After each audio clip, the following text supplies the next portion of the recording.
Muy buenos días, alumnos de la Universidad UNISAT. Me presento, mi nombre es Penélope Yuri Hernández Calvario y soy su docente en esta materia. En este momento vamos a ver la clase. Les voy a presentar unas diapositivas para apoyarnos un poco.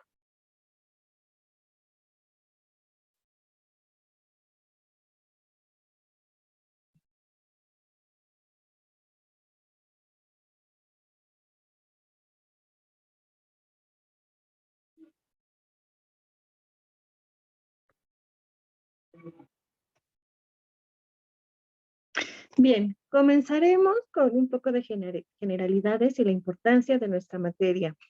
Es importante que tengamos conciencia de que en el 2013 se llevó a cabo una reforma muy importante de la Ley de Amparo y esta Ley de Amparo incorporó diversas figuras que más adelante hablaremos un poco.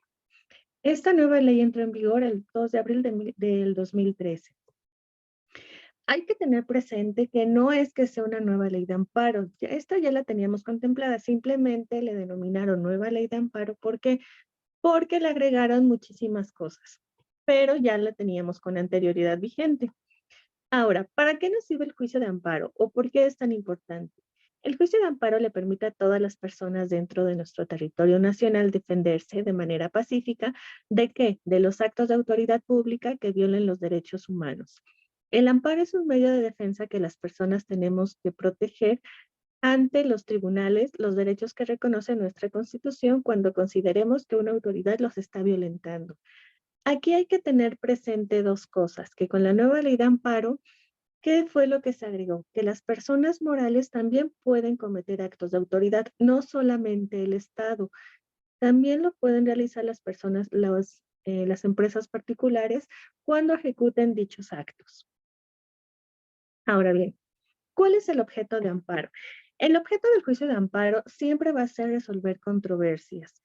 ¿Qué nos dice la ley de amparo? La ley de amparo nos menciona tres fracciones en las cuales el objeto del amparo va a ser, en primer lugar, por normas generales, actos u omisiones de autoridad que violen los derechos humanos reconocidos y las garantías otorgadas para su protección por la Constitución. Hay que tener algo presente. Esta nueva ley de amparo no solamente reconoce los derechos humanos ni las garantías. Antes, en la antigua ley, se mencionaba solamente las garantías individuales o constitucionales. En esta nueva ley de amparo se agregan los derechos humanos y no solamente los que están reconocidos en nuestra Constitución, sino los que se encuentran suscritos en los tratados internacionales. Otras controversias que se ocupa el juicio de amparo son por las normas generales, actos u omisiones de la autoridad federal que vulneren o restrinjan la soberanía de los estados o la esfera de competencias del Distrito Federal. Recordemos ahorita que el Distrito Federal ya no se le denomina así, ahora es Ciudad de México, siempre y cuando se violen los derechos humanos reconocidos y las garantías otorgadas para su protección por nuestra Constitución. Y por último, nos menciona, a ver un segundo, que es por normas generales, actos u omisiones de las autoridades de los estados o del Distrito Federal que invadan la esfera de competencias de la autoridad federal, siempre y cuando se violen los derechos humanos reconocidos y las garantías otorgadas de nuestra Constitución. Ahora, hay que tener presente que el amparo va a proteger a las personas frente a las normas generales, actos u omisiones por parte de los poderes públicos o de particulares. No solamente hay que limitarnos al Estado, también los particulares pueden cometer actos de autoridad. Ahora bien, ¿cómo se clasifica el amparo? El amparo se divide en amparo directo y amparo indirecto.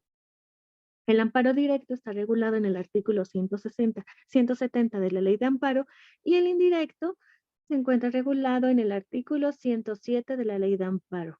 Ahora, les voy a dar una pequeña diferencia. El juicio de amparo directo se va a combatir, no es limitante, pero en la mayoría de las veces solamente es para aquellas sentencias que pongan fin a un juicio.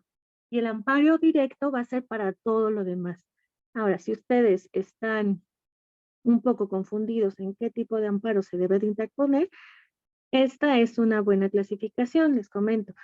Cuando sean sentencias que pongan fin a un juicio, siempre va a ser directo y el indirecto es para todo lo demás. Ahora bien, ¿qué pasa con la figura de la supletoriedad? Cuando tengamos un caso y no se encuentre contemplado en la ley de amparo, esta ley de amparo nos dice que podemos acudir al Código Federal de Procedimientos Civiles y si en el Código Federal de Procedimientos Civiles no se resuelve nuestra duda, nos vamos a acudir a los principios generales del derecho. Siempre hay que tener pendiente este orden, la ley de amparo, el Código Federal y los principios generales del derecho. Ahora bien, ¿quiénes son las partes en el juicio de amparo? Vamos a encontrarnos con 4 partes: el quejoso, la autoridad responsable, el tercero interesado y el Ministerio Público. Antes de la reforma, el tercero interesado se denominaba tercero, ay, se me fue la palabra. Bueno, ahorita que lo recuerdo, una disculpa. Bien, ahora, tercero perjudicado, ya me acordé. ¿Cuáles son los plazos o qué es el plazo? Ahora, los plazos para presentar la demanda de amparo, en todos los casos va a ser de 15 días, hablando de un amparo directo. También vamos a tener otro cómputo que es cuando se reclama una norma general, autoaplicativa o procedimiento de extradición. En este caso se va a presentar en 30 días. Cuando se reclame la sentencia definitiva condenatoria en un proceso penal, va a ser de 8 años. Cuando el amparo se promueva contra actos que tengan o puedan tener por efecto privar total o parcialmente en forma temporal o definitiva de la propiedad, posesión o disfrute de los derechos sagrados o de los núcleos de población ejidal, será de 7 años el plazo. Y cuando el acto reclamado implique peligro de la privación de la vida, ataques a la libertad personal fuera del procedimiento, una incomunicación, deportación o expulsación, una proscripción o destierro, se va a presentar en cualquier momento. Ahora, ¿cómo vamos a computar estos plazos? Los plazos se van a computar a partir del día siguiente en que surte efectos. Por ejemplo, les voy a poner el caso. En el caso de una demanda de amparo que sea de 15 días. Bien, ahora yo tengo la demanda, me la notifican hoy, mañana surte, entonces voy a empezar a contar hasta pasado mañana estos 15 días que me otorga la ley para poder presentar nuestro amparo. Ahora, son hábiles para la promoción y substantación y resolución de los juicios de amparo todos los días del año, pero vamos a tener excepciones. ¿Cuáles van a ser? Los sábados y domingos y todos los días inhábiles que se contemplen en la ley. Por ejemplo, el 1 de enero, el 5 de febrero, el 21 de marzo, el 1 y 5 de mayo, el 14 y 16 de septiembre, el 12 de octubre, 20 de noviembre y 25 de diciembre. Todos estos días que están contemplados en la ley de amparo van a ser inhábiles, es decir, yo cuando haga mi cómputo de los 15 días no voy a contemplar estos días. Hay que tener un poco de apertura en la fracción, en el último párrafo que dice, así como aquellos en los que se suspendan las labores del órgano jurisdiccional ante en el que se tramite el juicio de amparo o cuando no se pueda funcionar por fuerza mayor. ¿Qué pasa aquí? En la Ciudad de México es muy común que tiemble. En este caso, cuando se presenta un sismo, ¿qué pasa? Bueno, pues los juzgados desalojan a todo el personal, a los empleados y se encargan de revisar que las instalaciones se encuentren en condiciones adecuadas para que se puedan liberar sus funciones. En este caso, los juzgados siempre, casi siempre, mandan un acuerdo en el cual dice que ese día se va a computar como inhábil. Cuando sucedan este tipo de cosas, es muy común que más bien tienen la obligación de publicarlo en el boletín para que no se computen en los plazos que se tengan que contar. También ha pasado que se va la luz y pues obviamente no pueden trabajar, así que se declara como inhábil. Ahora, es importante mencionar que en materia penal los plazos se van a computar de momento a momento. No se rigen, como les comenté hace un momento, con los días inhábiles ni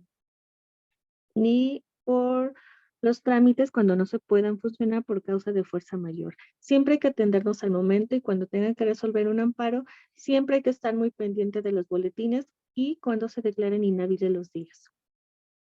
Ahora, ¿cómo se puede presentar una demanda de amparo? El juicio se puede promover por escrito, por comparecencia, por medios electrónicos.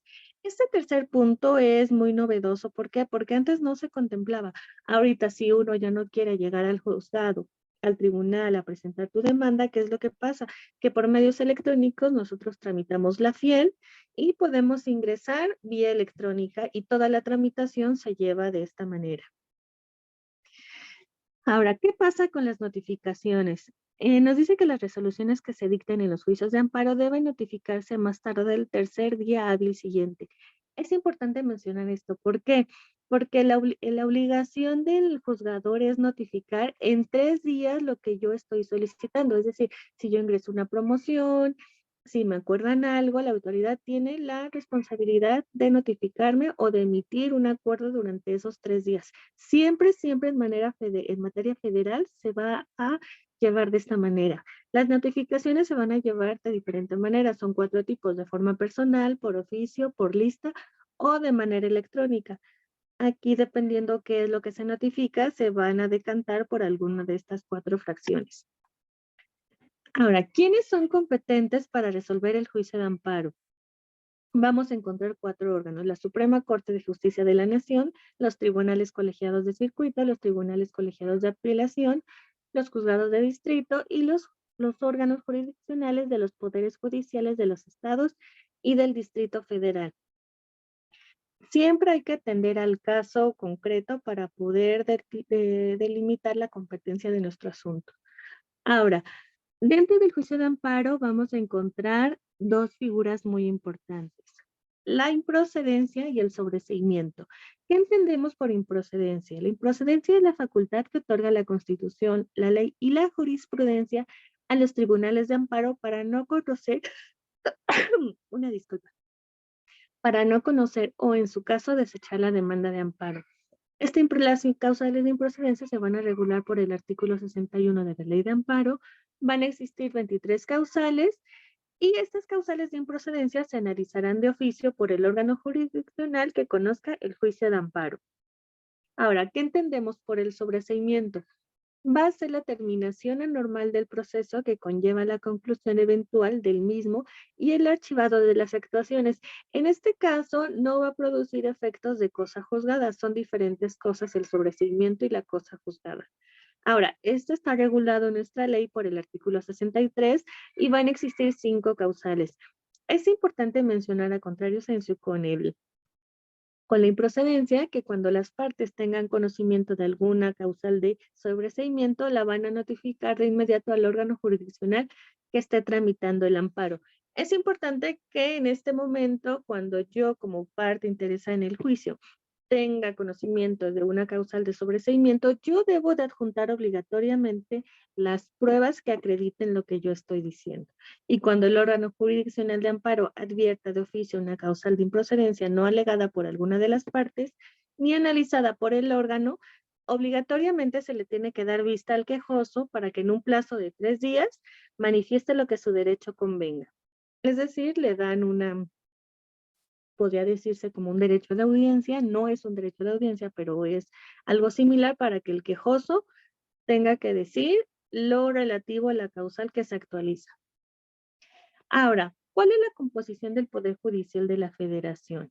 La cabeza máxima del poder es la Suprema Corte de Justicia. Está compuesta por 11 ministros, también por un tribunal electoral del Poder Judicial de la Federación, el Consejo de la Judicatura, la Sala Superior, que va a estar compuesta por 7 magistrados, el Pleno de la Suprema. Dentro de la Suprema van a existir salas: la Sala Penal y Civil, que está compuesta por 5 ministros, y la Sala Laboral y Administrativa, y esta está compuesta por 5 ministros. Todos los asuntos que lleguen a la Corte se van a decantar por alguna de estas 2 salas, las salas que les acabo de comentar. Ahora, para el funcionamiento del Poder Judicial, el territorio nacional se divide en circuitos y cada circuito en distritos. ¿Cómo es que se delimitan los circuitos? Por la población que contenga cada estado. Por ejemplo, el primer circuito que contempla nuestro territorio va a ser la Ciudad de México y el segundo el Estado de México. ¿Por qué? Por la población que contiene. Los plenos de circuito van a estar integrados por un pleno por cada circuito, compuesto por magistrados o magistradas colegiados que integren ese circuito. También vamos a tener tribunales colegiados de circuito, y este tribunal colegiado se va a integrar por 3 magistrados de cada circuito, los tribunales unitarios de circuito, que se va a integrar por un magistrado, y los juzgados de distrito, que se integran por un juez. Ahora, como dato curioso, me pareció muy importante comentarles que el concepto del amparo permitió en 1948 que México propusiera con éxito tanto entre los países del continente americano como en el seno de la Organización de las Naciones Unidas, que al acudir a los tribunales nacionales para defender tus derechos humanos se reconociera como un derecho universal. Y estas propuestas se van a reflejar en el artículo 18 de la Declaración Americana de los Derechos y Deberes del Hombre y en el artículo 8 de la Declaración Universal de los Derechos Humanos. Recordemos que en el juicio de amparo México es pionero en este juicio.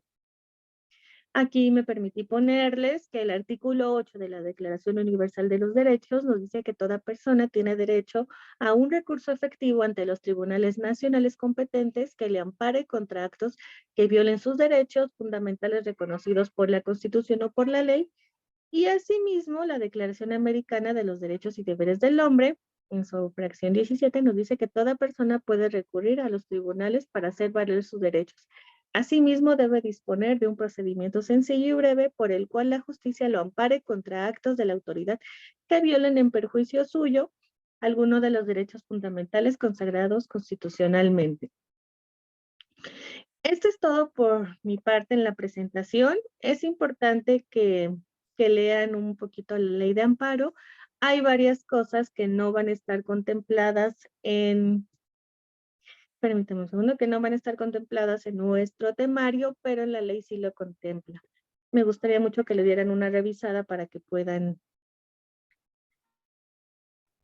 ver todo el contenido que tiene la ley y puedan profundizar un poco en el tema. Me reitero a sus servicios. Si tienen alguna duda o comentario, no duden en hacérmelo llegar mediante la plataforma o por correo electrónico o bien por mensaje. Estoy en toda su disposición y recuerden que ya estamos finalizando el ciclo escolar y estoy a su servicio. Es un placer estar con ustedes. Hasta luego.